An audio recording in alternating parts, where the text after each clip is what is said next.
Voilà. Merci beaucoup. Nabande réunion surtout à Messana Rolanda émission. Je suis Afrique. Nous sommes vraiment ravis de vous rencontrer tous ce soir. Un rendez-vous extraordinaire par rapport à nos tours que chaque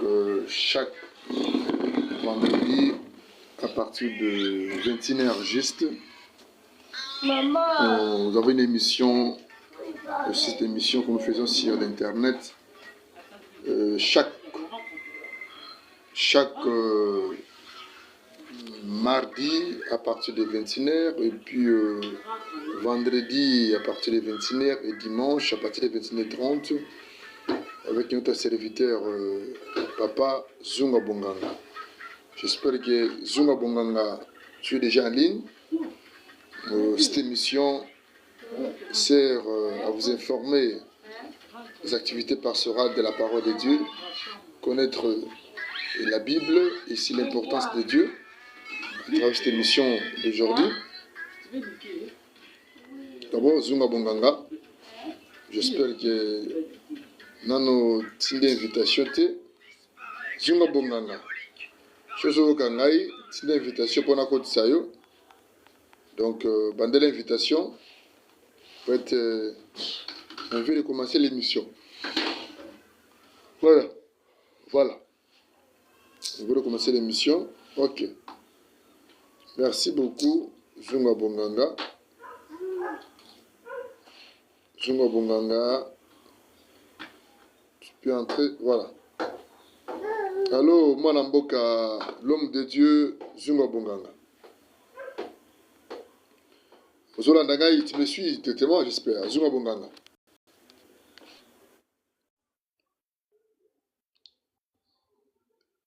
Mwanamboka, font la vidéo et pas now. Allô, Zunga Bonganga. Allô? Allô, Zunga Bonganga.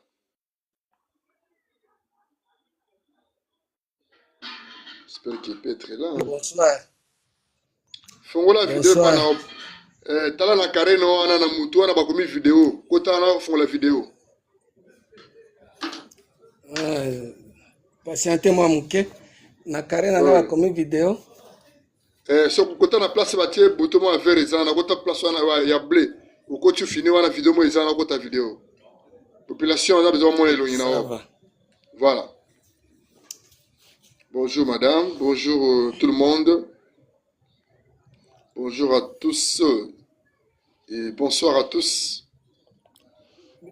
Carré Ango aux États-Unis. Non, yono faut ta vidéo. Confirmation visée pendant la vidéo. Namoni karete. Kota na katikati wana ila kisayo place ya vidéo. Place ya vidéo wana batie bar. Olongoli bar wana c'est la confirmation aux vidéos normales. C'est bon, ici mbite avant de commencer l'émission. Esimbite, mais nazoyo ka très bien. Yozo kangai. Voilà, au moni na carré no place batie 0. Batie 0 bona carré na yo. Batie signe mo izanati. Yoko la caméra. Namoni. Fina la caméra. Ouais, bon ni fina la caméra na. Nazo fina mais ezo salate. Nombre tanté ba abonné dans le comité. Ezo salate. Voilà. Merci beaucoup, l'homme de Dieu, Zunga Bonganga.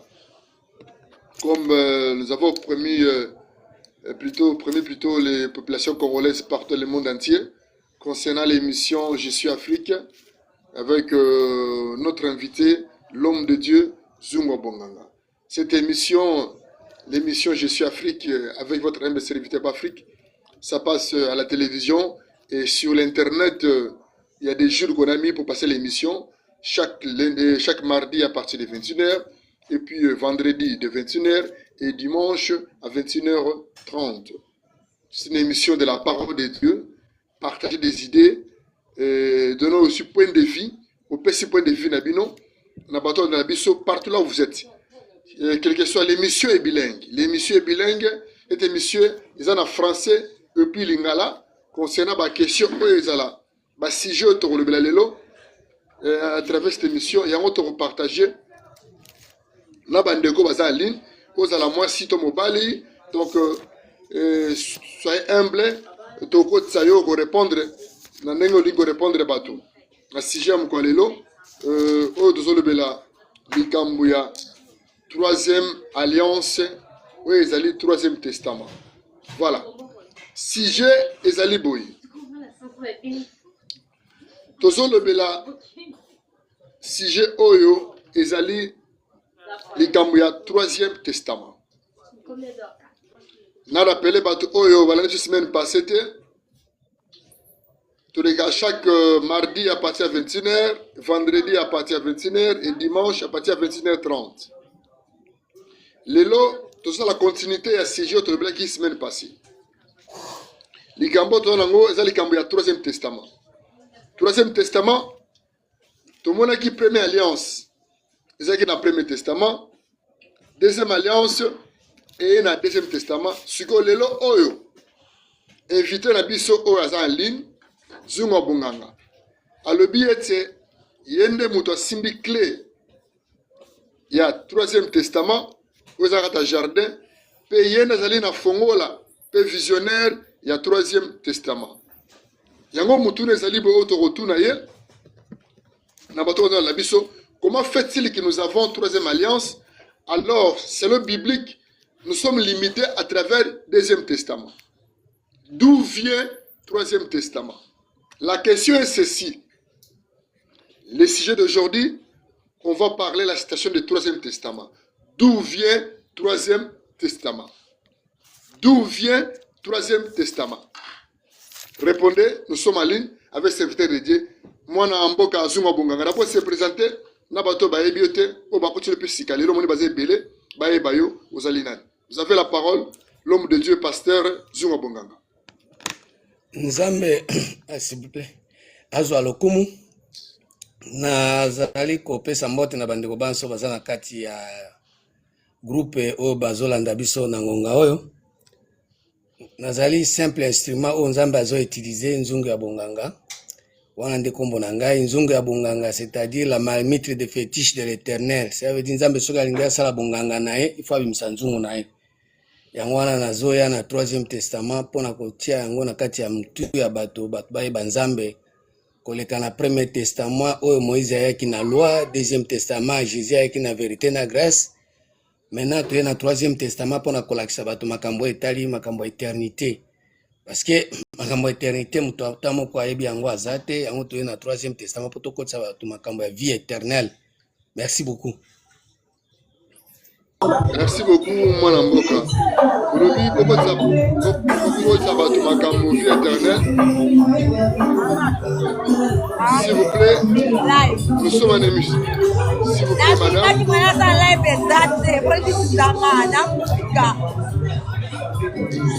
Merci beaucoup, merci beaucoup, merci beaucoup, merci beaucoup. Merci beaucoup. Voilà. Invité Tebike Batozo Kota, vous invitez au Makele parce que tu es un serviteur de Dieu, Zunga Bonganga. Au Bari Bakota, Pona, on va parler, si j'ai Zali, pourquoi troisième alliance? Nous sommes limités à travers troisième testament. Alors pourquoi maintenant troisième testament? D'où vient troisième testament? Avec l'homme de Dieu, Zungu Yabonganga. Troisième testament, et où t'es wapi? Toko chite siko likambo oya libanga. Yo sambe l'église libanga. Libanga ngo église sambe laka. Et la kisinine. Voilà to chita ngo na suka émission avant cette émission. Na deuxième partie to suka likambo ya libanga et sika yo sambe la bato ba yeba yo. À travers cette émission. Sujet, nous sommes basés à travers troisième testament. D'où vient troisième testament? Mwana Mboka, l'homme de Dieu, Zunga Bonganga. Vous avez la parole. Nzamba azwa lokumu. J'espère que bato ebele basimbaka Bible. Bato ebele bayebi ke liloba ya Nzambe ezali Biblia. Mais na kati ya Biblia tozali na Ancien Testament pe na Nouveau Testament.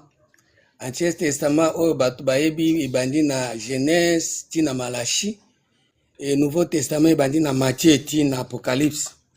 Mais na kotala lolenge Nzambe na makanisi na ye liloba ya nzambe ezali na batestament te par rapport na papier to na baécriture. Liloba ya nzambe ezali testament oyo nzambe azotinda parti ya loi ya Moïse ezali premier testament. Vérité na grâce ezali deuxième testament oyo Jésus amemelaki yango bato par rapport na Jean 1 verset 17 elobi boye, car la loi a été donnée par Moïse, la grâce et la vérité sont venues par Jésus-Christ. Jean 1 verset 17. Mais des testaments wana ezali alliance ya Moïse na ya Jésus. Mais biso toye na troisième testament. Troisième testament ezali alliance oyo nzambe azo traité lisusu na bana Israël te, mais ezali alliance oyo nzambe azo traité na bandeke. Azo traité na bandeke. Parce que bana Israël babungisi relation na nzambe, nzambe amoni ke kotambola na bana Israël ezali malamu te, parce que bana Israël baza ba peuple moko contradisant, bazo contredire nzambe. Mais troisième testament ezali alliance oyo nzambe azo traité na bandeke. Na mkanda ya Esaïe 46 verset 11 elobi boye, c'est pourquoi c'est moi, non, Esaïe 46 verset 11, c'est moi qui appelle de l'Orient un oiseau de proie, d'une terre lointaine un homme pour accomplir mes destins. Nzambe nde azobenga bandeke po baya kokokisa destiné na ye, destin na ye. Azozwa bandeke wana bazota musika, or bandeke wana nde nzambe akosala siko na bango po bakokisa destin ya nzambe. Siko bandeke wana jusque là bazate yango moni tozoya na troisième testament po toluka bandeke wana po bakokisa posa ya nzambe wana. Yango moni troisième testament mutu ata moko ayebi te, parce que nzambe akotraite su na mutu te, nzambe akotraite su na ba loi ya Moïse te. Po loi ya Moïse ezo permettre banyama, bangulu, bambwa, bangombe bafanda na trône. Mais loi ya Jésus ezo permettre batu bafanda na trône. Yango moni Apocalypse 4 verset 6, ba 4 êtres vivants, moko aza na face ya ngombe, moko aza na face ya lion, moko aza na face ya moto, mususu aza na face ya aigle. Siko batu misatu mine wana nde ezali bato Jésus azo traité na bango na Moïse bazo traité na. Mais biso bandeke tozoya nango tozoluka bango nano bamonani te, parce que bandeke wana soki baye nde bakokokisa destin ya nzambe, bakokisa posa ya nzambe. Yango moni troisième testament bato ebele bayebi yango te, po baza bandeke te oyo bakoki kokota na kati ya troisième. Mais na kati ya bato bandeke wana bazali tokolakisa bango yango. Oh, donc na kati ya troisième testament bandeke bazali tokolakisa bango nzela ya kotambola. Oh, mwana mboka Zunga Mbonga. Voilà, là où nous sommes maintenant. Siko mutuna na kolinga te mituna utumaki déjà, parce que na moi déjà zo ko répondre bato awa. Il y avait des questions et yaki déjà. Ils ont asumba la mi balete quand même, hein, bande wonangai. Ils ont été quand même mituna na ils ont plusieurs fois. Nini oyo batu bako retenir pour na likambo ya troisième testament. Est-ce que olingo obungisa batu te? Voilà. Bon, dans le candidat ya Apocalypse 19 verset 17 elobi boye, et j'ai vu un ange qui se tenait dans le soleil et il cria d'une voix forte, disant à tous les oiseaux qui volaient par les milliers du ciel, venez et rassemblez-vous pour les grands festins de Dieu. Ange dali kotelema likolo ya soleil. Tango azotelema na soleil nde azosangisa siko bandeke. Alobi bandeke nyonso baya pona nini? Pona festin ya nzambe. Or festin ya nzambe esika nini? Bato bakoki kokabola lipa. Esika nini? Bato bakoki kolia mapa ya nzambe. Pona kati ya festin ya nzambe apesa bato lipa. Or lipa wana ezali lipa ya Melchisedek, ezali lipa ya Jésus Christ te, ezali pe mane ya Moïse te oyo bato bazoli yango me mane ezotikala caché. Ezali pe pain ya Jésus te, parce que pain ya Jésus ezali pain du ciel. Mais Melchisedek azoya na pain d'en haut. Or pain d'en haut esengeli ozala ndeke omata likolo po olia yango. Soko ozali nyama, ozali mbwa, ozali ngulu, ozali ntaba, bakangi osinga oliaka kana molai ya singa mwayo koma esika lipa wana ezali ezate. Soko oza mutu okokoka kolia lipa wana te parce que mutu nyonso azalaka toujours kotambola na mabele tellement mutu autaki na mabele akozonga na mabele me bandeke so bapumbwisi makanisi na bango nde bakomprendre ke oyo ezali lipa ya se te ezali mpe lipa ya ciel te me ezali lipa ya Melchisedek oyo ezali na Hébreu 7 premier verset elobi boye. En effet, c'est Melchisedek, roi de Salem, sacrificateur du Dieu très haut. Yazo sacrifier makambo ya likolo. Ako sacrifier sous makambo ya ciel te. Ako sacrifier sous makambo ya terre te. Ako sacrifier sous makambo ya bokoko te. Ako sacrifier sous makambo ya ba ancêtre te. Ako sacrifier makambo ya bandoki te. Ako sacrifier makambo ya likolo. Oh, sacrificateur ya makambo ya likolo, ce n'est que l'unique Melchisedek. Pourquoi yazo sacrifier makambo ya likolo? Parce que Nzambe ye moko afandaka na likolo. Mukanda ya Acte 7 verset 48 elobi boye. Acte 7 48 elobi boye. Mais le Très-Haut n'habite pas dans ce qui est fait des mains d'hommes. Comme dit le prophète, le Très-Haut n'habite pas, le Très-Haut. Nzambo ya likolo afandaka te na oyo bandako esalemi na maboko ya bato. Siko makambo ya Nzambe ya Très-Haut okokende koluka ngo na religion te, okokende koluka ngo na baeglise te, parce que yaza kuna te. Esenge siko ozala ndeke olongwa na ba place oyo bato bamesana okoma na niveau ya komata likolo po banda koyoka siko makambo ya Très-Haut. Or mpona komata likolo esengeli mutu oyo azali kopumbwa apumbwisa makanisi na ye. Yango mwe na mukanda ya Proverbe 15 verset 24 elobi boye. Proverbe 15 verset 24. Pour les sages, les sentiers de la vie mènent en haut, afin qu'ils se détournent de ce jour de mort qui est en bas. Pour les sages, les sentiers de la vie mènent en haut. Esengeli mutu aza sage, nzela ya bomoi na ye emema ye likolo. Likolo pourquoi? Parce que azwa lipa ya Melchisedek, le pain d'en haut. Siko pain d'en haut wana nde mutu ata moko aza nango te. Bato bazaka na pain terrestre oyo ezali man caché, bato baza na pain du ciel oyo ezali mapa Jésus ayelaki nango bato ebele. Mais Jésus après avoir kopesa bato mapa wana ye moko ayebisi bato wana boye na Jean 6 verset 26 alobi boye. Jésus ayebisi bato oyo bazolia mapa alobi boye. Jésus leur répondit, en vérité, je vous l'ai dit, vous me cherchez non parce que vous avez vu des miracles, mais parce que vous avez mangé des pains et que vous avez été rassasiés. Asuki wana terbi, travaillez non pour la nourriture qui périsse, mais pour celle qui subsiste pour la vie éternelle. Oh, il y a la nourriture qui périsse. Qui donne la nourriture qui périsse? C'est Jésus. Mais il y a aussi d'autres nourritures qui subsistent pour la vie éternelle. Cette nourriture qui subsiste pour la vie éternelle, c'est le pain d'Ao, le pain de Melchisedek. Alors bisiko esengeli bato ba travailler pour la nourriture ezo périr te. Or nourriture ezo périr te eza na makambo éternité. Mais la nourriture ezo périr eza makambo ya Jésus o ezali na grâce na kati pe eza na ba miracle. Mais siko biso tozolinga bato balongwa epai ya Jésus, ba epai ya Melchisedek po balia lipa ya likolo. Voilà. Merci beaucoup, Mwana Mboka Zungabonga. Namoni, bonjour, Madame Anouria. Bonjour, Papa Afrique.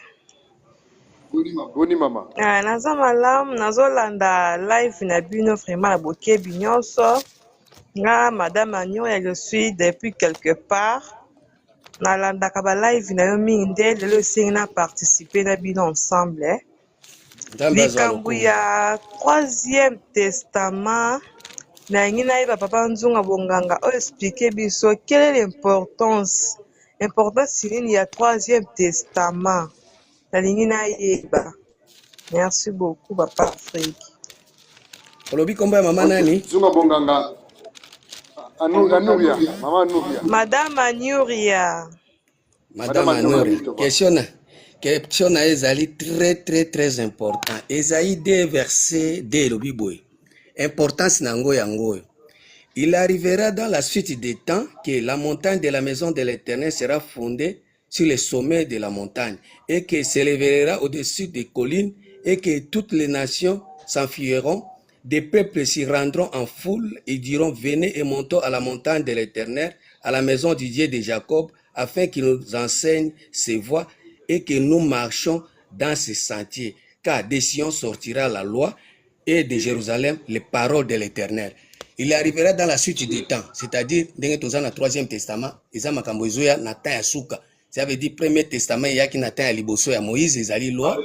Deuxième testament yaki na temps ya Jésus, ezali vérité na grâce. Mais la suite des temps, ce n'est que troisième testament. Ezoya sikoyo Nzambe sengeli a enseigné bato. Ba peuple bakoya na ngomba ya Nzambe, po ezali ngomba ya Sion, po ete bazo enseignement ya sika. Enseignement wana ekota wapi? Kaka na Bible. Mais makambo ya Bible, tokobanda kotika ngo na Bible te. Tokobanda ko vérifier yango par rapport na Jérémie 31 verset 31 à 34. Mama tango zolanda ngai yo pe vérifier kana Bible po tozala te ke yo ngana zoloba makambo yo zo vérifier na Bible. Jérémie 31 verset Jérémie 31 31 le Bible. Voici les jours viennent, dit l'Éternel, où je ferai avec la maison d'Israël et la maison de Juda une alliance nouvelle. Alliance nouvelle. Non comme l'alliance que j'ai traitée avec leurs pères, les jours où je les ai saisis par la main pour les faire sortir du pays d'Égypte. L'alliance qu'ils ont violée, quoique je fisse leur maître, dit l'Éternel. Mais voici l'alliance que je ferai avec la maison d'Israël. Après ces jours-là, dit l'Éternel, je mettrai ma loi au-dedans d'eux, je réécrirai dans leur cœur, je serai leur Dieu et ils seront mon peuple. Troisième testament, ils ont makamotozoya kotanga na Bible, mais il faut que na motema.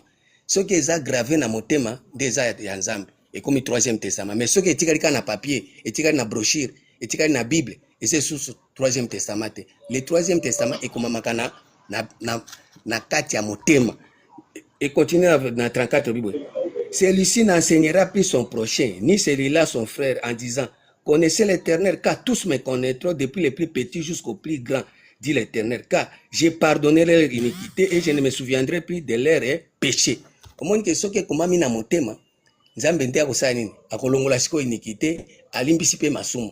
Mais deuxième testament, ezolongola iniquité te, ezosisa pe masumu te, puisque moto akosambela boya sisi na suka masumu esilaka te. Mais avec troisième testament, Nzambe akopardonner nano, akolongola iniquité, pe akolongola masumu de façon que na kati ya motema. Soki Nzambe akomi na kati ya motema, na mukanda ya Psaume 44 verset 22 le Bible. Psaume 44 verset 22 et le Bible. Dieu ne le saura-t-il pas, lui qui connaît les secrets du cœur? Est-ce que Nzambe akoyeba te yende ayebi secret ya motema? C'est-à-dire na motema Nzambe ayebaka. Soki makambo na ye komami na motema yayebi secret ya motema. Mais siko na miniti oyo bato basambelaka Nzambe na kati ya motema, secret ya motema bayebi yango te. Bango pe balinga ko respecter te makambo ekomami na motema po na kati ya motema nano ekomami te. Mais Nzambe na bolingo na ye na troisième testament makambo ya Nzambe akobanda ko vérifier yango na motema, akozala ko vérifier ka na Bible te. Akobanda ko vérifier yango ka na brochure te. Akobanda ko vérifier yango na motema. Soki ekomami na motema ndi eza ya Nzambe ya troisième testament. Mais soki eza na kati ya motema te, yo zolo baka makambo ya Nzambe na motema na yo eloko eza te, eza makambo ya troisième testament te. Mais makambo ya Nzambe ya motema bakobanda ko vérifier yango na motema. Parce que eza troisième testament. Na ebite soko yo kinga mama bana. Madame Nyanyuria, Yoki pasteur Zunga Bonganga, l'homme du troisième testament. Nalandi papa Afrique, nalandi ndenga lobby, mais je suis pas vraiment comment dirais-je convaincu vraiment. Ouais. Oui, je suis pas vraiment convaincu parce que c'est toute ma première fois depuis ma naissance. Nayoka troisième testament, c'est toute ma première fois. Mais j'aurai le temps de participer dans la live, de prendre la comme d'habitude, de participer, de singing toujours, papa Nzoro Bonganga. En tout cas, les un peu le retard, ça batu. Important, c'est le troisième testament. Parce que c'est un peu difficile de croire directement, parce que c'est toute la première fois.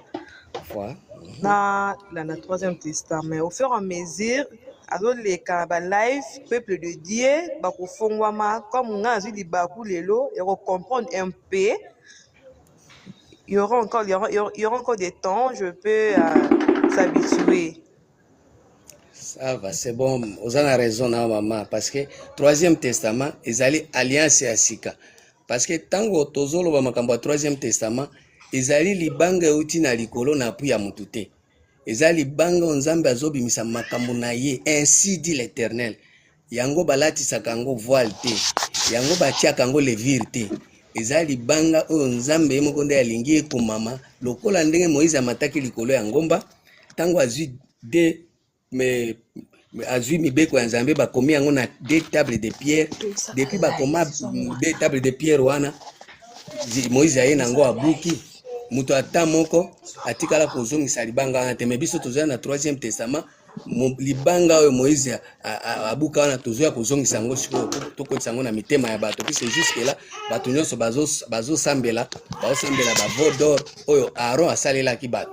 Or na kosambela bavo d'or okosambela loi, na kosambela bavo d'or okosambela vérité na grâce ya Jésus. Mais soki tozongi na kati ya écrit ya nzambe oyo akomaki na mosapi na ye wana nde tokoti sikoyo na 3e testament.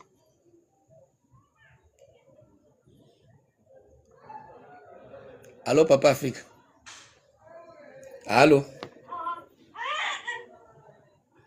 Allô? Allô, mwana mboka zunga bonga sizie bato kota ibele tala bato niro kota bato basinga bakota nde nazo mwa komisare mwa mbulo. Ça va, ozokanga très bien. Nazoko très bien. Nakanisi na répondre na maman na pona compléter pona compléter na tangi na Deutéronome 4 verset 13. Il publia son alliance qu'il vous ordonna d'observer les 10 commandements et il écrivit sur 2 tables de pierre. À ce temps-là, l'Éternel me donna de vous enseigner des lois et des ordonnances afin que vous les mettiez en pratique dans les pays dont vous allez prendre possession.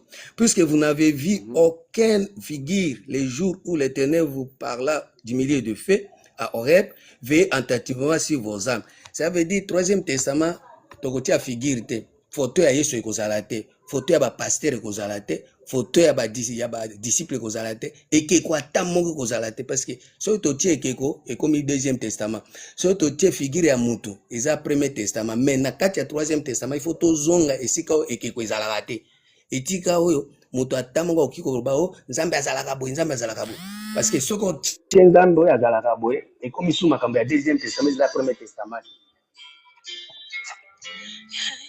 Ok, mwana mboka, oui qui très bien, Madame Anouria. Allô? Anouria. Allô? Allô? Allô? Oui. Oh. Madame on a micro, tu musique moko ezana pa. Nazoka ote. Je pas nan. Appel moko ekoti awa. Zela appel le canal.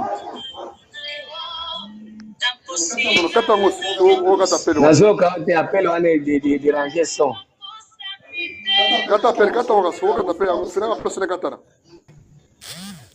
Bon, loba. Voilà. C'est bon, Silo. Benga na ya bibi yebisa ya tika nano ko benga na za ligne. Na za émission. Loba. Voilà. Madame Anou, j'espère que vous comprendre l'homme de Dieu n'est pas le likambo ya 3e testament, parce que si je là qui toyeba importance ya 3e testament, parce que ça l'a raté, mais si on a le bique 3e testament ezali importance nango ezali nini. J'espère que Madame Anouria balimulo déjà pas yazuma bonganga. J'espère que mutuna ezali rotuna Madame Anouria mutuna avant tout ya mabatu mususu baza en ligne. Voilà. Non, fongola micro par d'autres côté, fongola micro pas na yo. Madame Anouria, voilà. Ok, ça va. Ok, ça va. Bon, nalingi na tout na question muke ndunga bonganga lobi 3e testament église nango ekozala ni image de Jésus, même pas image du pasteur, même pas ekeko soko okomi ba image ekeko so c'est le 1er testament bien 2e testament.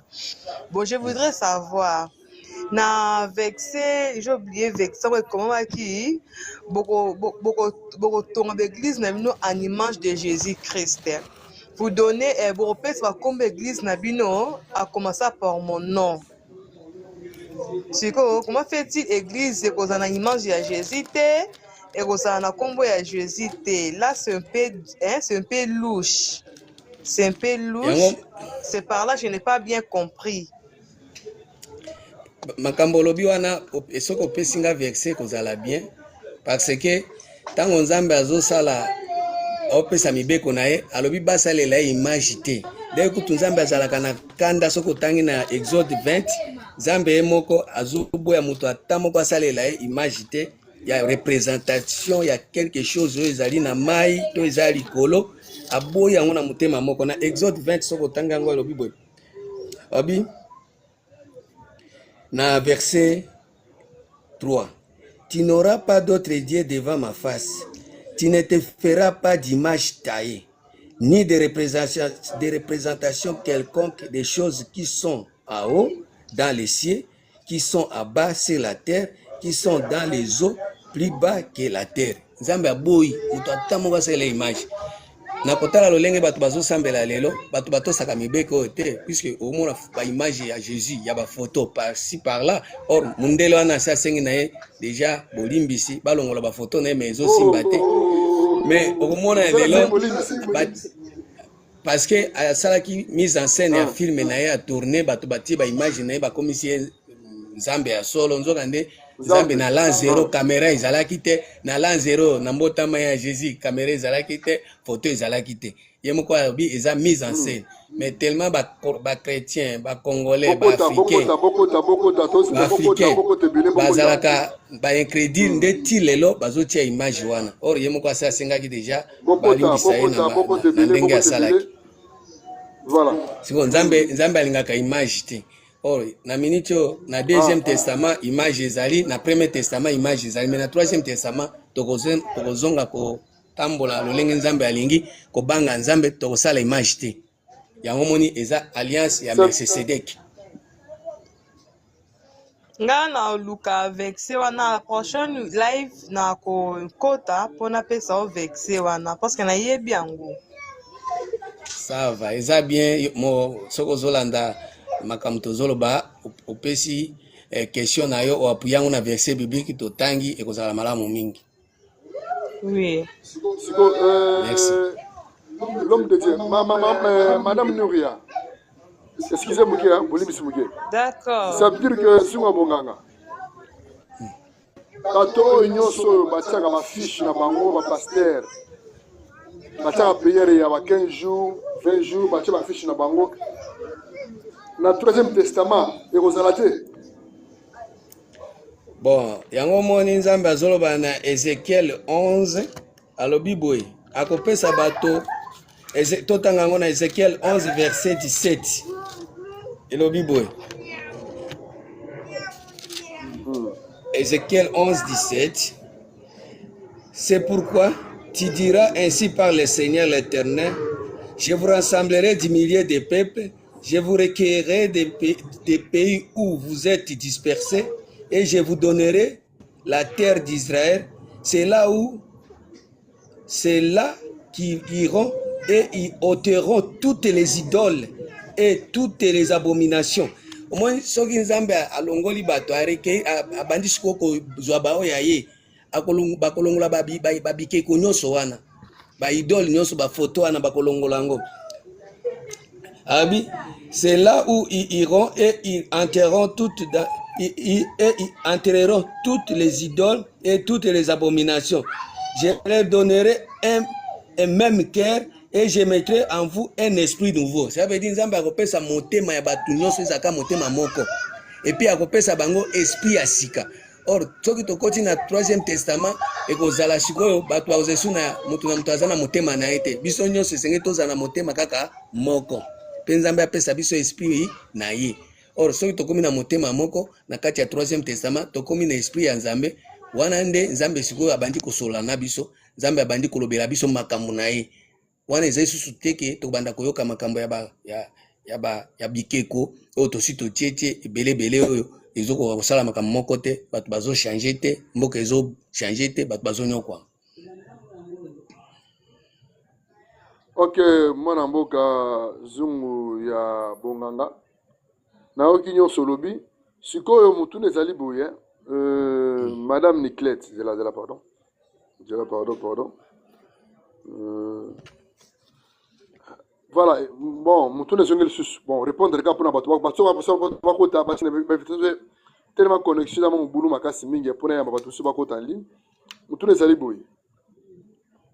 Na bato bakendaka montagne ezongeli susu. Prière ya mangengenge basalaka 20 jours, 30 jours, 15 jours, 10 jours. Au bakendaka prière na montagne wana. Est-ce que na troisième testament, na troisième alliance, est-ce que prière pas que ngombe kozalate?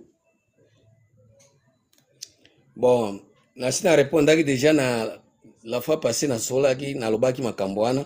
Mais na mkanda ya Michée 6 premier verset lobi boye. Excusez Écoutez pardon. donc ce que... Et puis babaki sina excusez, babaki sina suka mutuno musu bongo nine olobi wana balena o malamoko. Est-ce que kosambela mikolo nyonso ndeko tosambela na Afrique to la Congo? Ezali malamu toza mabe. Voilà. Na makambo ya ngomba nano nzambe alobi boye na Michée 6 premier verset. Écoutez donc ce que dit l'Éternel. Lève-toi, plaidez devant les montagnes et que les collines attendent ta voix. Écoutez montagne, les procès de l'Éternel et vous solides fondements de la terre, car l'Éternel a un procès avec son peuple. Il veut plaider avec Israël. Mon peuple, que t'ai-je fait? Pourquoi et en quoi t'ai-je fatigué? Tu avais dit, Zamba zo plaider contre la montagne. Pourquoi les lois tozolo ba montagne? Montagne wana ezali mingi bato baokende na nzoto boende bakema ngengenge. Mais véritable montagne ezali véritable montagne ezali ba révérend ba apôtre madame Anu fongo va micro la micro voloba. Fongo le micro. Ba apôtre nalingi nayeba na troisième testament bagene kozala te ke ogene pour la problème quelconque oza nango ba prière onokila na troisième testament kozala te. Bon, na makambo ya gene na prière wana ezalaka par rapport na bato bazali ko travailler na champ. Parce que tant bato bazo travailler na champ baza ko sala makambo Satan azo tinda bango yango nzambe ako exiger bango ba gêner biloko ya Satan. Parce que Satan peut apesaka biloko. Si ko biloko ya Satan ezo permettre bato na nzoto boye bazala bien, na nzoto boye bazala bien, mais na molimo bazala na eloko te. Si ko biloko nini o Satan apesaka. So tangi mkanda ya Galate balobi les 15 œuvres de la chair sont izaba biloko o Satan apesaka soki muto azolanda mingi Jésus. 15 œuvres de la chair. Soki ozolanda Jésus okokutana na 15 œuvres de la chair o ezo permettre que mutu azana nzambe mais azo vivre makambo elobi boye na mkanda ya Galates 5 verset 19. Or les œuvres de la chair sont manifestes. Ce sont l'impudicité, l'impureté, la dissolution, l'idolâtrie, la magie, l'inimitié, les querelles, les jalousies, les animosités, les disputes, les divisions, les sectes, l'envie, l'ivrognerie, l'excès des tables et les choses semblables. Je vous l'ai dit en avance, comme je l'ai déjà dit, que ceux qui commettent de telles choses n'hériteront pas le royaume de Dieu. Omoni biloko wana nde soko koti na troisième testament nde biloko Satan apesaka wana, mais soko comprendre le troisième testament okobanda ko gêner fufu te, obanda ko gêner matembele te, obanda ko gêner mbisi ya mai te, obanda nde koboya kolia biloko oyo ba 15 œuvres de la chair nde okobanda sikoyo observer soko moni yango o s'abstenir nango. Tango o s'abstenir nango de prière na yo nzambe aza ko agréer yango, puisque ba milimo mususu elongwaka na gêne na prière. Or gêne ya fufu elongwa milimo mabete, gêne ya matembele ya makemba elongwa milimo mabete. Mais soki o gêner biloko oyo, s'il vous plaît, vous on a géré débat. Les sujet, vous a parlé, vous a serviteur de Dieu. Na landi papa ndunga bonganga ndongo lobi moyi ba sacrifice muso esenga okila po makambo na pe réussir to monga batemo kinzi ngata temo kilea. Bon nalingi na yeba papa ndunga bonganga po na yo Yesu aza nani mpona yo yesu aza nani na série ya c'est moïse azalaki brigade so babengi mpe brigade yo kosepela. Bon, Jésus ye moko nde alobaki mpona bomoi na ye. Ça veut dire madame alobi nde obengaki Moïse brigand. Moïse brigand, oui. Émission so babengi yo brigand yo osepela nango. Problème ezali kotala sikoyo ba acte Jésus apozaki par rapport na ndenge asalaki musala na kati ya bomoi na ye na se ya moi po asalaki makambo wana na se ya moi. Or makambo nyonso asalaki na se ya moi ezalaki vanité. Or makambo ya likolo ya moi nde ezalaka vanité te. Tellement asalaki makambo ya vanité. Moïse pe asali makambo ya vanité. Ba prophète pe basali makambo ya vanité. Yango moni ba deux brigands o bazalaki na gauche na droite, ye pe azalaki au milieu na bango. Na tango aza au milieu nde alobi boye na mokanda ya Luc 23 verset 31. Car si l'on fait ces choses au bois vert, qu'arrivera-t-il au bois sec? On conduisit en même temps les deux malfaiteurs qui devaient être mis en mort avec Jésus. Bazui ba deux malfaiteurs wana bakuboma bango esika moko na Yesu. Po soki ezalaki kaka ke Yesu azalaki brigand te. Soki Yesu azalaki malfaiteur te, bangaki baboma ye te. Puisque muto aza innocent. Muto asalaki makambo te. Loi ya Nzambe ekondanaka ye te parce que loi ya Nzambe eza spirituel. Mais soko moni ke muto bazo condamner, ça veut dire quelque part aza na nzoto, aza na chair. Or faiblesse na ye ya Yesu ezalaki par rapport na chair. Yango mwen na 2 Corinthiens 3 verset 4 le Bible. Car il a été crucifié à cause de sa faiblesse. Pourquoi? Parce qu'il azalaki na chair. Ba crucifié à cause de sa faiblesse. Or bato ebele bazolanda Jésus ti lelo bazoluka mingi chair. Olia koluka corps bazoluka chair. Or la chair est faible. Église nyonso eza kolukamba lelo na kati ya mboka na biso eza ba église charnelle. Olia koluka Nzambe par rapport na corps. Po église ya Nzambe ezalaka corps du Christ. Ezalaka chair te. Mais bato mingi ba se basé na chair. Or chair ezali esika oyo Satan, diable azomema bato sikoyo na destiné ya lifelo. Yango moni Romains 8 verset 2 et le Bible. Romains 8 2 et le Bible. En effet, la loi de l'esprit de Jésus-Christ m'a affranchi de la loi du péché et de la mort. Car chose impossible à la loi parce que la chair la rendait sans force. La chair la rendait sans force. Ça veut dire soki olingi otanga liloba ya Nzambe yo ozolinga mingi otanga yango na ndenge ya nzoto na ndenge ya charnel yebaki ozoko accumuler ozobakisa masumu likolo ya masumu. Et puis ezomema toujours na faiblesse, ekomema jamais na force, ekomema jamais na puissance, ekomema jamais na catégorie ya bato bazolinga kolongwa na masumu. Ekobana nde kolembisa yo plus. Pourquoi? Ozalaki musumu kitanto muke, ozosala no masumu muke. Mais tant que ozo continuer kotea maliloba ya nzoto, masumu ekomi ebele. Pourquoi? Parce que bazotea yo liloba parole charnelle.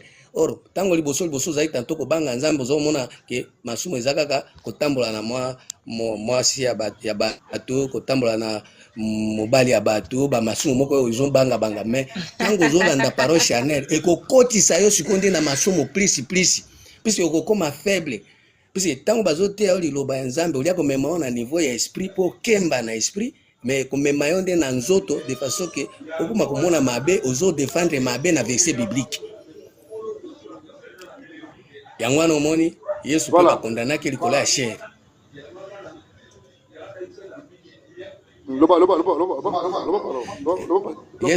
Yesu bakondamnaki likolo ya chair, yango omoni babengi brigand. C'est pourquoi? Parce que dans Jean 1 verset 14 balobi la parole a été faite chair, il est habité parmi nous avec force. Siko ndenge loba eza chair eza na force. Bon, brigand ezali par rapport na moto oyo azomema esprit ya bato azokumba yango na lolenge elongo bani te. Parce que esengelaki amema bango na voie ya royaume, na voie ya Bible obi chercher premièrement le royaume et la justice de Dieu. Nde moto soki amemi moto na nzela ya royaume aza brigand te. Mais moto oyo azomema bato na makambo ezali terre à terre. Lokola ye moko Jésus alobi na mkanda ya Jean 3 verset 12.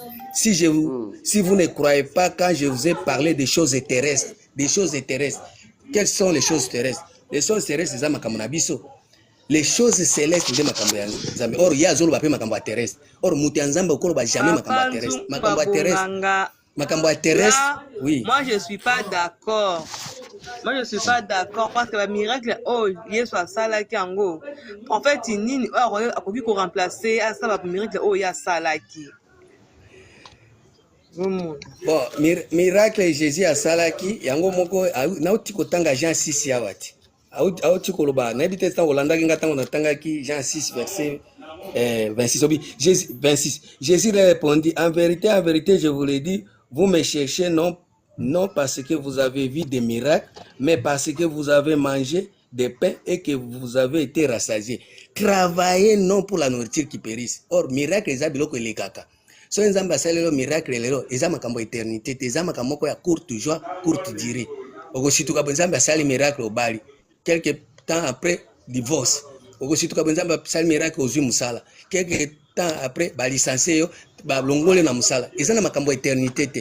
Mais il y a des ces gens là bazo travailler pour bazo musala. Or tant qu'on travaille azwi musala, après un moment donné musala ne comme compliqué, akomi suba nzambe na ngai poanyo salinga to ba boy ko futa salaire. Or ba biloko wana nyonso eza makambo ya nzambe te, mais eza makambo na biso comme si soko tangika ya classe okozwa musala okozwa ba biloko ebele o bozoko kotsa ngona niveau. Mais or il y a la nourriture qui ne périt jamais. Oh makambo ya éternité nde makambo ya nzambe.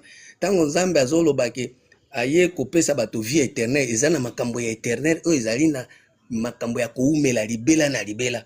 Ecclésiaste 3:14 lobi tout ce que Dieu fait durera toujours. Il n'y a rien à y ajouter, rien à y retracher. Dieu agit ainsi afin qu'on les craigne. Ecclésiaste 3 verset 14. So makambo ya koumela wana nde makambo ya nzambe ya éternité oyo tozwa na 3e testament.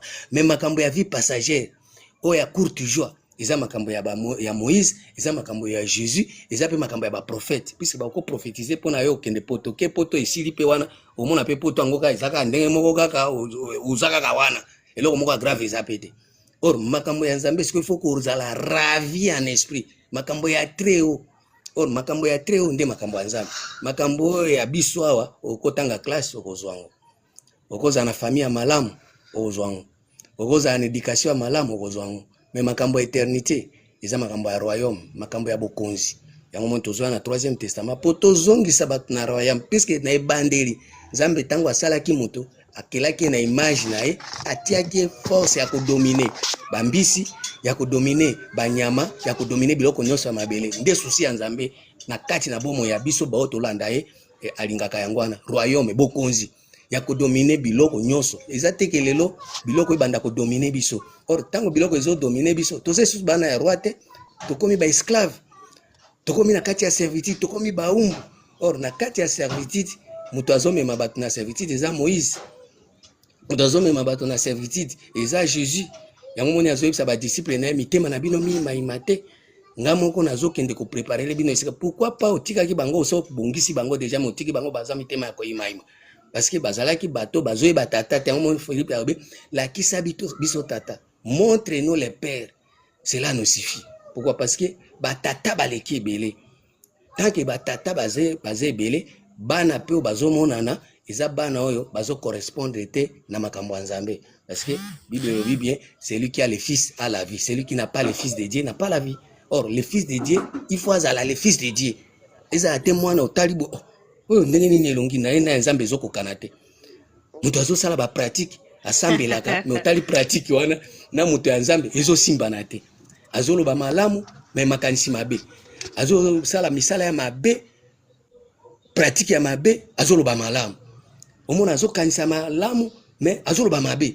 Mais kotala boye mutu oyo opesi mwa mbongo asimba opesa après 1 mois 2 mois comme 1 mois kuna le ebandi bitumba. Mais pasteur avec archbishop biloko nyonso wana eza ba pratique ezosalema par rapport na 1er testament na 2e testament. Mais na kati ya 3e testament ezosenga sikoyo nzambe na bolingo na ye asenga na bato baza na posa na ye baya koluka ye po bakozala bato te bazala bandeke bapumbisa makanisi.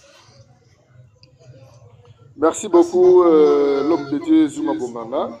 Tout le monde qui est dans cette émission par rapport à Ngonga Pétan. Sigo Likamuzali Boui. Deuxième partie. Et si il y a un Samela. Au lieu que yo Samela Libanga. l'église de Libanga, Libanga ngo ezanini. 1 Pierre 2 verset 4. Natangaki la fois passée Matthieu 16 verset 18. Lelo natangi 1 Pierre 2 verset 4. Approchez-vous de lui, pierre vivante, rejetée par les hommes, mais choisie et précieuse devant Dieu. Et vous-même, comme des pierres vivantes, édifiez-vous pour former une maison spirituelle, pas une maison charnelle.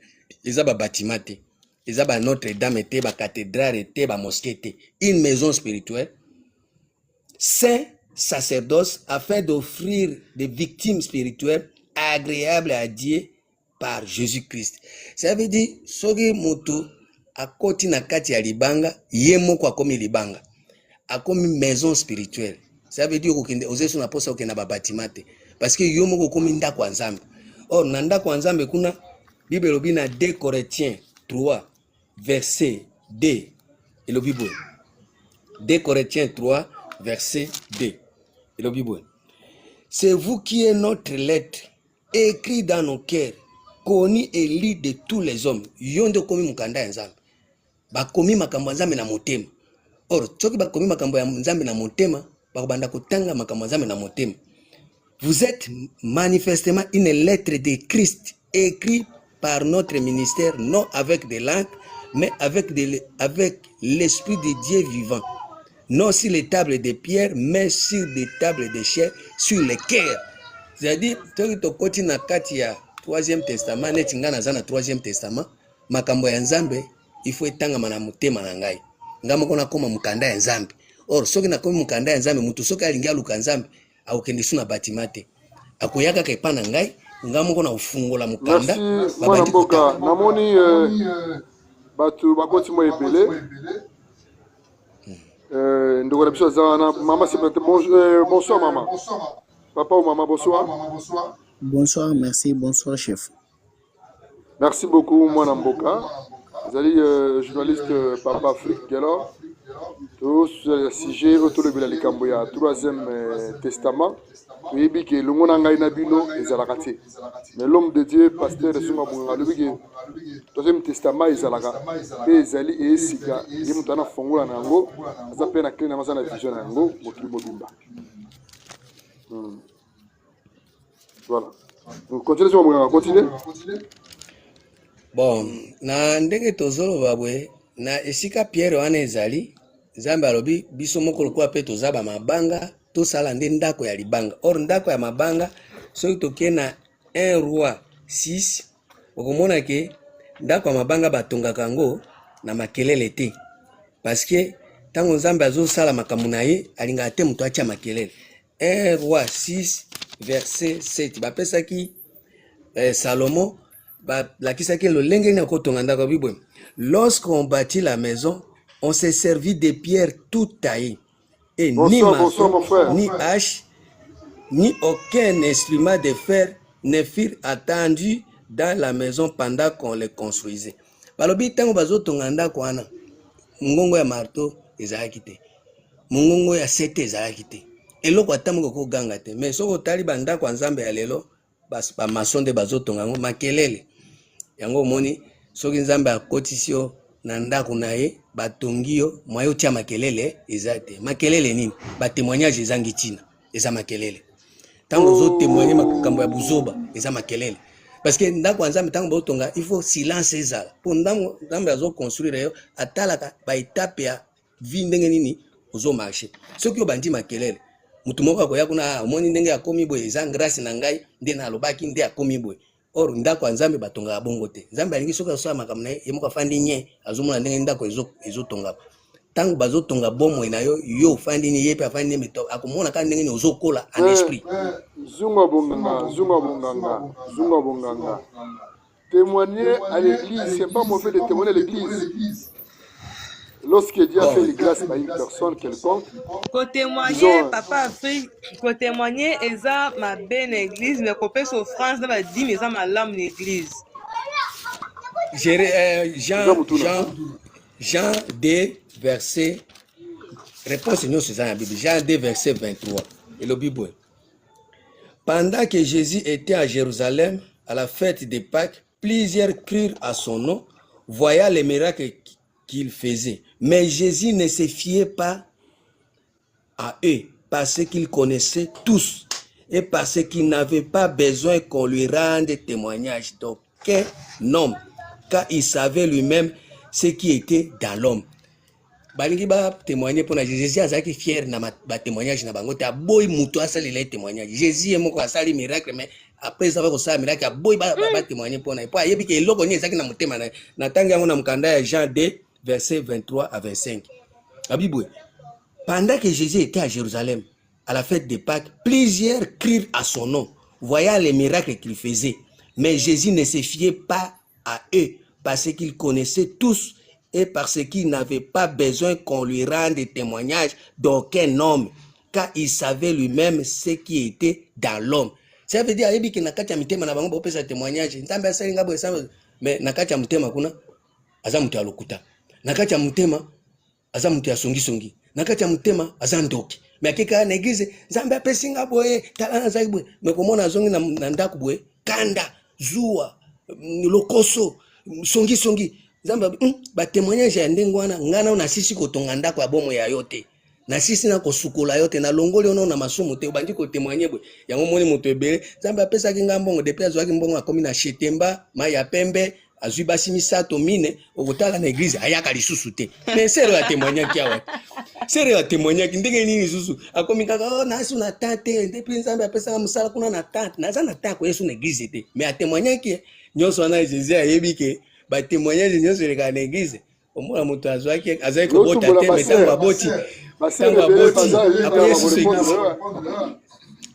ngana zotumula te na solo makambo ezana na Bible babi Nzambe ayebi mitema na bango po Nzambe atalaka mitema biso nde totalaka biloko mais Nzambe atalaka mitema yoko kiko témoigner mais Nzambe azotala mutema nayo tango azo traiter nano yo asisi na ko traiter yo te yo zo pesa témoignage po zwi moi dollar moi mike mais entre les mêmes dollars on les autres tinda ko so basi misato mine et puis okomi incrédule depuis ozwaki mbongo olingi susu koyokana te okomi kaka yonde yango wana moni na témoignage wana ba makelele ezosalema na ndako baotonga bon nayokaki sere alobi wana nayokaki alobi ke ko témoigner eza bien te mais kopesa 10 na offrande nde eza bien bon 10 na offrande soko pesi yango malashi ezolo bango ke soko pesi il faut bikuki alola efungwama et puis Nzambe akopesa bénédiction en abondance ça veut dire ekosopa na libanda mais omona moto apesi 10 mais apesi offrande lobi susu azolela piaka Nzambe sunga Nzambe bon or soko pesi 10 bikuki alola efungwama oza na abondance eza moto oya azaka ke ezosopa na te libanda mais malheureusement bandeko na biso bapesa abadi bapesa offrande abondance ezalaka te wana liloba Nzambe ezokokisama te. Merci beaucoup, Mwana Mboka Zunga Bonganga, l'homme de Dieu. Tout le monde a une émission, une émission à 1 heure de temps. Tout le monde a est-ce que Madame Anuria, Moutoune Zali? Bon, nayoki mitune ezanga te zali imona émission ezango ande moko zobe la biso. Tant eza penza moke mitune ezali ebele. Pona papa ntunga mwana holding a prochaine live. Comme ça, tu es la penza malam. C'est bon, c'est très gentil de ta part. Merci beaucoup, Zunga Bonganga. Par rapport à Moussa Balobi, expliquer malam mouté, les Cambo Ezali ne s'y au Sambelaka. Est-ce que Libanga Azali Tata Molibo Nayo, toi Azali Nani? Limbola parce que tout le monde a un troisième testament, troisième alliance. En tant que serviteur de Dieu, papa, mon livre m'a zalaté. Yo utara bongo likolo bongo kaka sunga bonganga sata mon livre m'a zalaté. Dans Luc 19 verset 39 à 40 quelques pharisiens du milieu de la foule dirent à Jésus: Maître, reprends tes disciples. Et il répondit: je vous l'ai dit, si c'est thèse, les pierres crieront. Les pierres crieront. Ba pharisien ba ebisi Jésus que ba disciple ne makelele ki ba fanda kimia. alobi boye soki bango bafandi kimia mabanga ekoganga. Cela veut dire mabanga egangaka. So mabanga oyo esika egangaka wana nde place nga na sambela. Tango mabanga ezoganga wana nde place nga na sambela. Yango moni sikoyo na mukanda ya Matthieu 3 verset 9. Matthieu 9 3 9 elobi boye. Matthieu 3 9 elobi boye. Ne prétendez pas dire à vous-même, nous avons Abraham pour père, car je vous le déclare que de ces pierres ici, Dieu peut susciter des enfants à Abraham. Ça veut dire, bato bazaka bana ya poussière, ba se prétendre tekeka bangonde baza bana ya Abraham. Même bana ya Abraham mususu bazali na mabanga. Ça veut dire nenga nazabwe, naza mwana ya Abraham, mais naza ya poussière te. Na sambelaka esika ya mabanga. Or esika ya mabanga eza esika ya boyebi. Nga soki na koti na makambo ya boyebi nde na bandi kosambela. Mais soki na makambo ya poussière, makambo ya terre à terre, makambo ya buzoba, makambo ya théâtre, makambo ya escroquerie, makambo ya mvutuma, ya séduction na kosambela te parce que kuna mabanga ezate, kuna boyebi ezate, kuna bososoli ezate. Mais soki okoti na kati ya boyebi, soki tokutani ata bato poko sambela mingi bato bosambela po bato bazebele. Mais Bible elobi bien na Matthieu 18 ke esika mibale misato basangani na kombo na ngai nga nazawa. Nga nasambela esika misato ka bato bazali nde nga nazawa. Nga so na sambe na osambela esika bato ebelete. Na sambela ka esika bato mibale misato basangani nde nga nazawa po nzambe azalaka wana. Nzambe azali esika ba full te. Nzambe azali esika bato ebelete. Mais siko soki olingi okota na 3e testament yo poko osambela esika mabanga ezali okobanda osambela pe esika mibale misato basangani na nzambe na kati. Puisque nzambe aza atalaka lokolo lolenge bato batalaka te. Mais nzambe atalaka na disposition te. Ceux qui peuvent entrer, nous sommes en ligne pour poser des questions avec le serviteur de Dieu Zunga Bonganga. Les sujets concernant le 3e testament. Parce que depuis longtemps... Papa, Alina, Tuna, Zunga Bonganga. C'est ton nom, hein? Zunga Bonganga. C'est la monnaie qui est émission déjà dans la minute. C'est quoi? Il y a 3e testament, ovandaki kaka boye Saint-Esprit ebimeli yo esouffle yo a concerner 3e testament otonenge to moko kovisionner. Bon mama 3e testament ezalaki nzambe alingaki biso te po aboyaki biso toyo baye nde 3e testament ezalaki te. Mais lelo nzambe alingi biso pourquoi? Parce que na Genèse 6 tango nzambe abendaki esprit na ye atiki bato batambola selon nzoto nde ba église ya 1er testament ezali par rapport na chair. L'esprit Bonsoir madame, c'est là, il y a madame qui veut d'entrer, s'il vous plaît, pasteur. Bonsoir Il y a une papa. dame qui veut d'entrer. Comment vous allez maman? Je vais très bien, merci. Et vous? Oui, j'ai fait grâce, c'est Papa Afrique, journaliste de l'or. Oui. Nous avons avec serviteur de Dieu, l'émission est bilingue, hein, est bilingue. Oui. Mais en français ou lingala comme tu veux. Il veut de nous parler de la situation du sujet de 3e alliance. Parce que moi et vous, nous savons très bien que nous sommes limités à travers 2e alliance. Oui. Mais le pasteur vient nous parler aujourd'hui que nous avons aussi 3e alliance. 3e alliance, c'est lui qui détient la clé. Oui. Et c'est lui le visionnaire de 3e alliance. Ok. S'il y a des questions à poser concernant cela, vous posez la question à travers le serviteur de Dieu à répondre de nous. Bon, quand vous parlez de... Il y a une 3e alliance, c'est ça, non? Oui, oui, effectivement. Maintenant, quand parlez-vous de 3e alliance, en fait? Zunga Munganga, tu peux répondre, Zunga Munganga. Vous avez la parole. Na comprendre question na été. La Tony Boy, papa. Bonjour, Bella, sur le 3e alliance. Alors, moi, j'ai pas compris. C'est quoi le 3e alliance, là? Bon, première alliance, ezali alliance ya Moïse. Nzambe apesa ki est loi. 2e alliance, ezali alliance ya Melchisedek. Non, eza alliance ya Jésus. Nzambe apesa ki vérité na grâce. 3e alliance, eza alliance ya Melchisedek. Nzambe azomemela bato makambo ya vie éternelle. 3e alliance, eza makambo ya vie éternelle. Eza ya vie passagère te. Jésus nde amemeli bato vie passagère. Moïse amemeli bato loi oyo ezomema bato toujours na bonyama. Mais Jésus amemeli bato vérité na grâce oyo ezopesa bato bakoma moto, mais bakomi esprit te. Mais biso tozoya na 3e testament pour tout comme ça bateau esprit. Or, Dieu est esprit. Les vrais adorateurs adorent le Père en esprit et en vérité. Et en réalité, dans l'homme, c'est l'esprit. Le souffle du Tout-Puissant qui donne l'intelligence. Maintenant, tozolinga to réanimer l'esprit à bateau, to réveiller l'esprit à bateau, pour bakota siko na connexion na makambo ya éternité, de façon que lobi na bana na biso, lobi na biso ezala bien. Merci beaucoup. Alors, vous pouvez continuer s'il y aura d'autres questions à en poser. Non, moi j'ai une question. Ouais. Oui, bonsoir d'abord. Bonsoir, Papa Gelor. Papa Gelor, pesa bango ere babanda kana biso avant pour bailler na retard. RC pour ça. Oui, Papa Nzung. Posez la question. Oui. Vous avez dit la première alliance a été faite avec le prophète Moïse. Oui. Et nous allons voir que le prophète Moïse n'a jamais été avant le prophète Abraham. Et puis le prophète Moïse n'a jamais été avant Melchisedec. Parce que Melchisedec était le roi de Salem. Alors, qu'attendez-vous au Lobakio Moïse va faire une première alliance et pourtant Abraham et Melchisedec fit avant Moïse. Bon, Père Abraham Galate 3 verset 6 et le Bible. Père Abraham ezala Moïse azalaki na Père Abraham, pourquoi? Parce que Père Abraham Galate 3 verset 6 et le Bible. Comme Abraham crie en Dieu et que cela le fit imputer en justice. Reconnaissez donc que ce sont ceux qui ont la foi qui sont fils d'Abraham.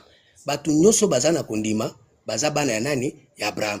C'est-à-dire Moïse pe azaki na kondima, Jésus pe azaki na kondima, baza bana ya Abraham. C'est-à-dire mutu nyoso azana kondima. Kondima ezate ke o ezaka pona ba mindele to ba mutu mwindo. Non, mutu nyoso azana kondima azama bana ya Abraham. Ça veut dire nakati na kondima okondima na nzela ya Moïse, c'est-à-dire okondima na nzela ya loi. Nakati na kondima okondima na nzela ya vérité na grâce. Mais troisième testament tozoya nango susu eza makambo ya kondima te. Oyo komi nzambe aza ko imposer parce que tango mutu azoluka troisième testament akoya susu te na ndimi na ko voyager na ndimi na ko bota non nzambe azoya kotia mibeko na ye makambo na ye éternité na kati ya bomo ya mutu ya kondima ke nzambe aza nzambe, c'est-à-dire azotia makambo éternité za makambo kondima te o eza makambo nzambe aza ko imposer eza loi oyo nzambe azotia yango nde yango wana yo ko changer yango te babi bien que tout ce que Dieu fait durera toujours, il n'y a rien à y ajouter, rien à y retracher. Dieu agit ainsi afin qu'on les craigne. Ecclésiaste 3 verset 14. So makambo nzambe a ko imposer wana ndeza makambo ya troisième testament yango moni sikoyo tango Paul a comprenaki eloko wana alobi non, pour le moment moi si akoloba lisusu te que la femme se taise dans l'assemblée. Pourquoi? Parce que ce qui est là, bazobe beza par rapport na mwasi nini Eve atie makambo na ye oyo asolaki na nyoka akontamine yango mobali sikoyo andimi mbuma oyo Eve azwaki pa ya nyoka tango balie nzambe amodire mabele sikoyo na miniti yo nzambe alingi susu teke mwasi abanda koloba po mwasi soki alobi akoyoka mongongo ya nyoka. Or nzambe pe aza na posa aloba tango nzambe azoloba apesaka mibeko epa ya mobali tango nazoloba mwasi na ba mama ya maputa te naloba mwasi par rapport na sagesse mutu nyonso aza na ba sagesse na ye okoza na sagesse ya bokoko okoza na sagesse ya bomoto okoza na sagesse ya bonyama babiloko nyonso wana ezo permettre bato babunga nzambe. Mais soki lelo nzambe asungi okoti na troisième testament okoki koya ko manifester sagesse na yo te tika sagesse ya nzambe nde etambola etambwisa bomo ya bato. Or sagesse ya nzambe eza sagesse d'en haut, eza makambo ya likolo. Prétends-tu sonder les pensées de Dieu? Job 11 verset 7. Makanisi ya nzambe eza likolo. Papa, désolé de pouvoir vous ravir la parole. S'il vous plaît, je vais un peu continuer mon idée. Si je comprends mieux, le troisième testament aussi, ce sont les écritures, c'est ça, oui? Ce sont les écrits, on pourrait dire. Ezali ba écriture te, ezali révélation ya inspiration ya nzambe par rapport na connaissance. Eza ba écriture te. Moïse nde azana ba écriture. D'où viennent ces révélations? Qui a prédit ces révélations? Qui avait réussi ce genre de révélations? J'aimerais un peu savoir. Mais pour le moment, eza makambo tozoya nango sika nano mutata moko ayebi yango azate puisque tozoya na makambo oyo depuis Adam na Eve babenganaki bango na jardin, biso tozoya kozongisa bato na jardin. Or na jardin nde arbre de vie ezalaki. Tango mutu bako comprendre makambo ya 3e testament bakozonga na jardin parce que pour le moment Nzambe akangaki porte ya jardin, abengani Adam, abengani Eve, atie ba chérubin pour ete mutu nyonso avant zonga na jardin il faut balongola mutu parce que bato nyonso bazali banda ya jardin bazo travailler pona nyoka. Esenge siko kozongisa bato na jardin. Or na kati ya jardin kuna soko tangi na Jean 19 verset 41 nde esika bakundaki Jésus, esika bakunda mutu te. Bakundi Jésus na esika bakunda mutu te. Bazokende kokunda Jésus esika bakunda bato te. Mais lelo soko moni bato bazoya kokunda makambo ya Nzambe na bomo ya bato okokuta basi bakunda biloko mosusu. Na mukanda ya Jean 19 verset 41 Bible. Il y avait un jardin dans les lieux où Jésus avait été crucifié et dans le jardin un sépulcre neuf où personne encore n'avait été mis. Mutu atamoko atikala ko kunda mawana te. Elingi koloba nini? Lelo bato bazote ya liloba Nzambe kokuta mutu zote ya liloba Nzambe ye moko na kati na ye aza deja na maloba ebele. Aza na babokoko, aza na ba dieu de noir, dieu de blanc, ba ancêtre, ayebi makambo mingi biloko ebele. Mais okolinga okotisa makambo oyo ezali liloba ya Nzambe puisque Jésus ce n'est que la parole. Jean 1:1 au commencement était la parole était avec Dieu. Soko lingo okotisa makambo na kati ya mutema ya mutu kuti deja mutu ana atondisa mina ba science ya ndenge na ndenge. Siko à ce moment là soko oyobi makambo ya 3e testament ekokota te mais Nzambe azolinga ifo ezala nano lilita moko eza vide. C'est-à-dire mutu moko alobi ke makambo nyonso na yebaki wana eza na tina te. Amoni ke eza vide nde okokotisa makambo ya 3e testament puisque Nzambe fo apesa motema ya sika, apesa pe esprit ya sika, akoma makambo na motema, apesa pe makambo oyo mutu soki ayoki a saisir yango aluki sikuru Nzambe na motema. Oh, d'accord. En fait, voilà, j'aimerais un peu soulever quelque chose. On est déjà à la fin. J'aimerais un peu juste dire quelque chose parce que moi aussi je vais quitter. Je vais descendre. Oui, je vais descendre. J'aimerais un peu juste quelque chose, ajouter juste quelque chose de ce que vous venez de dire. J'espère que la vérité que je vais un peu parler ici, Papa Gaylor maîtrise très bien ce que je vais dire. Premièrement, le Nouveau Testament et l'Ancien Testament, tout le monde sait que c'est pas vraiment correct, c'est pas vraiment du tout complet, tout le monde le sait. Alors, compte tenu de cela, il y a encore d'autres vérités, d'autres révélations qui ont été sorties après ces livres. Et alors, pour ajouter, c'est ce que le pasteur Ndjoum venait de dire, que Jésus-Christ avait maudit la terre, le Père et le Seigneur avaient maudit la terre, il avait chassé Adam et Ève à cause de la femme. Bon, moi, je pourrais dire, pour parler de ça, c'était pas une malédiction, mais le contraire, c'était une bénédiction pour toi et moi. Si on trouve bien Adam et Ève, voilà, c'est ça la question que j'attendais. Adam et Ève ont transgressé pour que toi et moi on fît. Pensons d'une manière céleste. Si aujourd'hui ou à l'époque, Adam et Ève n'avaient pas transgressé, est-ce que toi et moi, Papa Nzungu, et la sœur qui est là, Madame Siseki, Lolita et Papa Gaylor et moi, est-ce qu'on allait être ici sur la terre? Bon, question nayo. Non, c'est juste une question de répondre oui ou non et tout, et puis on peut passer. Non, répondre Ecclésiaste 1, verset 9. Ce qui a été, c'est ce qui sera. Ce qui s'est fait, c'est ce qui se fera. Il n'y a rien de nouveau sous le soleil. Moni Bible ndenge zawana. Tango Nzambe alobi na Genèse 1 verset 26, Nzambe a créé mutu na image na ye, apesi pouvoir ya kodominer. Déjà ça suffit. Eza makambo ezalaka, ezali pe kozala. Eza teke par rapport na baitumbu nde tozo vivre lelo. Nzambe déjà asalaki mutu na image na ye. Genèse 1 verset 26 à 27, apesi pouvoir ya kodominer banyama, ya kodominer bambisi, ya kodominer mabele. Tango Nzambe azopesa mutu pouvoir ayebisi bango ba se multiplier, ba remplir mabele. C'est-à-dire wana mutu wana déjà azalaki a suffire. Ba punition ezali par rapport na manque ya ko respecter makambo Nzambe alobaki pona Adam, po Nzambe apesaki autorisation akende ko travailler na jardin, ye olia travailler na jardin afandi nye. Il n'est pas bon que l'homme soit seul. Je lui ferai une aide semblable à lui. Or na Genèse 1 verset 26, Nzambe déjà kelaki mwasi na mobali. Abengi bango mutu. Dieu créa l'homme et la femme, il appela le nom d'homme. So, biloko wana nyonso, soki yo mwana Nzambe oyebi yango te, omona ke conséquence ya masumu ya Adam na Eva par rapport na ndenge bayokaki mateya ya nyoka. Or ba nyoka ti lelo bazali parce que ba race de vipère bazali. Bo bazo introduire bato, bazo séduire bato na mateya ya séduction de façon que bato bakota na makambo ya distraction, ole bakota na makambo ya éternité, bakota na makambo ya royaume, makambo ya pouvoir.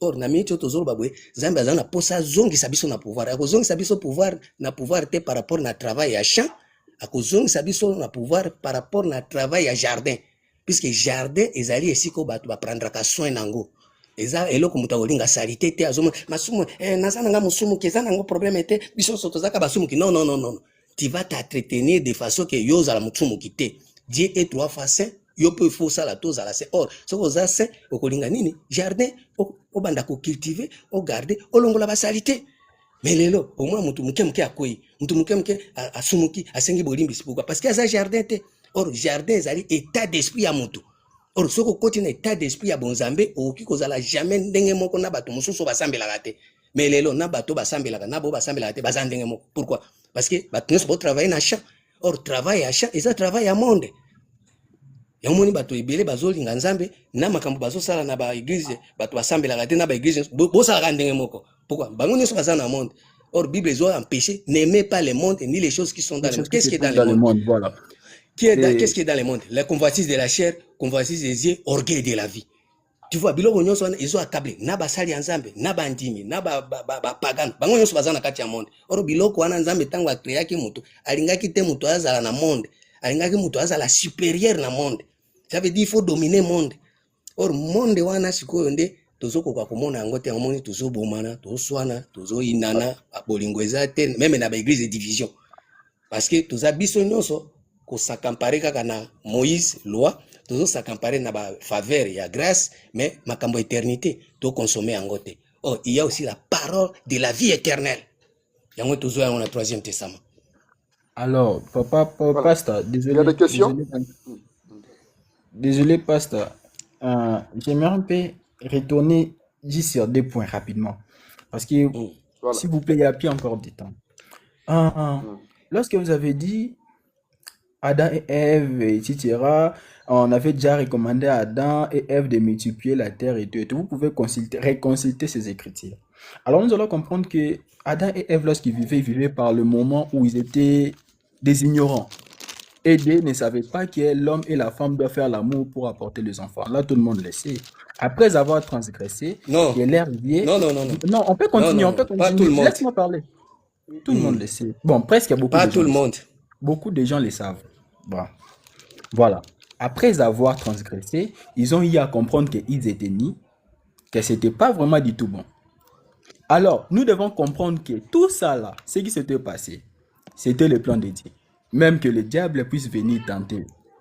Ici c'est Ève, manger les fruits, et puis les chasser, et puis apporter les enfants, multiplier la terre. Si ça n'était pas passé comme ça, aujourd'hui, on n'allait pas avoir les habitants de la terre. La terre n'allait pas se multiplier. Donc, dans notre religion, est appelé le plan d'Issali.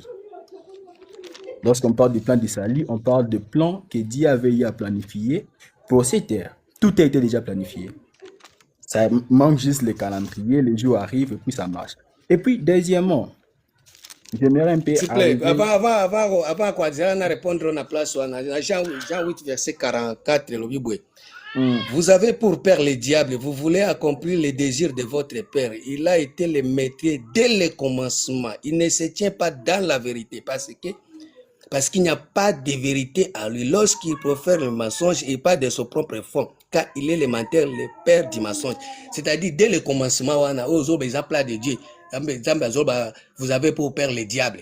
Or, plat de Dieu, il cause après le diable. Puisque dès le commencement, tango Adam, na Ève, Balimbuma, Nzambe déjà bengani bango, bakoti déjà na plat ya diable. Baza ko accomplir ce désir ya diable. C'est ça que beaucoup de gens ne comprennent pas. Même le diable fait partie du plan de Dieu. Si le diable n'existait pas dans le plan de Dieu, Adam et Ève n'allaient pas transgresser. Là, c'est premièrement. Même le diable. On peut voir, toi et moi, le livre de l'Apocalypse. C'est pas important de faire sortir les Écritures maintenant parce que je maîtrise ça très bien. Bon, pas vraiment très bien, mais c'est pas important. On a plus de temps. On peut consulter. C'est très important. C'est très important. On peut consulter Apocalypse chapitre 7, le verset 12. Oui, je pense. Là où il y avait eu guerre, vous allez comprendre que Satan n'a été pas refoulé ou rejeté. Oui. Satan n'a été pas refoulé ou rejeté par le Seigneur, mais lui-même, dans son propre désir, il a pris le temps de se précipiter sur la terre. Et lorsqu'il était venu ici, il savait qu'il avait une mission à faire, accomplie. Cette mission-là, lui-même ne savait pas. Alors lui, il croyait qu'il était en train de détruire les plans de Dieu. Mais en réalité, c'était ce que Dieu avait voulu. Tout a été fait tout a été fait dans la sagesse de celui qui sait tout. Qui sait tout, c'est lui le Dieu. Mais Dieu de savait toute que ça façon, allait se passer comme ça. Jérémie 29, verset 11. Nzambe azoloba boye. Jérémie 29, verset 11. Car je connais les projets que j'ai formés sur vous, dit l'Éternel. Projet de paix et non de malheur, afin de vous donner un avenir et de l'espérance.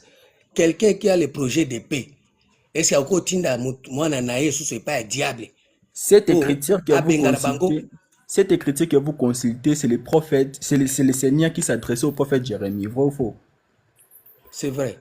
Alors, donc, il ne faut pas essayer de mêler les écritures qui est adressée à une personne. Toute écriture est non. inspirée de Dieu, est utile pour enseigner, pour corriger, pour convaincre. Timothée chapitre 3, le verset 16. Je maîtrise bien cette écriture. Mais il ne faut pas mêler ce qui a été dit à Jérémie. Oui, c'est pour corriger, pour aider, si ça parle. On parle du contexte. Et puis, on va comprendre ça. À des fois, nous, on prend les écritures, on les traduit de notre façon, et puis les gens comprennent cette écriture mal. Si on peut ouvrir le livre de Mormon, chapitre 17, le verset 3, on comprend mal les écritures à des fois. Alors, ce que nous devons mettre en tête, tout ça a été le plan de Dieu. C'était le plan de Dieu. Le diable aussi a été mêlé dans son plan. Si vous avez dit qu'il ne peut pas collaborer, on peut prendre le livre de Job. Vrai ou faux, le Job, avant d'aller tenter, le prophète Job, le diable, il a consulté le Seigneur. Vrai ou faux?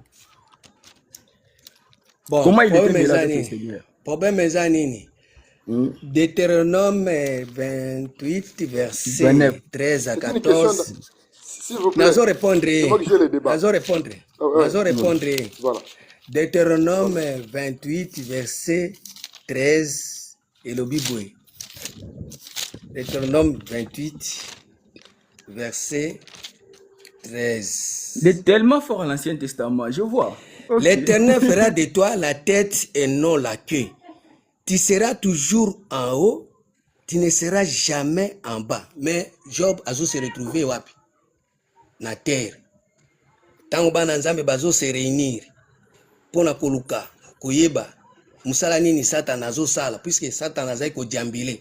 Azaki ko promener na terre. Mais Job a se retrouvé na terre. Mais awa na Deutéronome nzambe azo linga te bana na bazala na terre. Parce que soko oza na terre, oza bile ya nyoka, oza poussière. Yango Apocalypse 12 elobi malheur à la terre et ceux qui habitent sur la terre. Mais or moi na nzambe akoza la moto à terre te.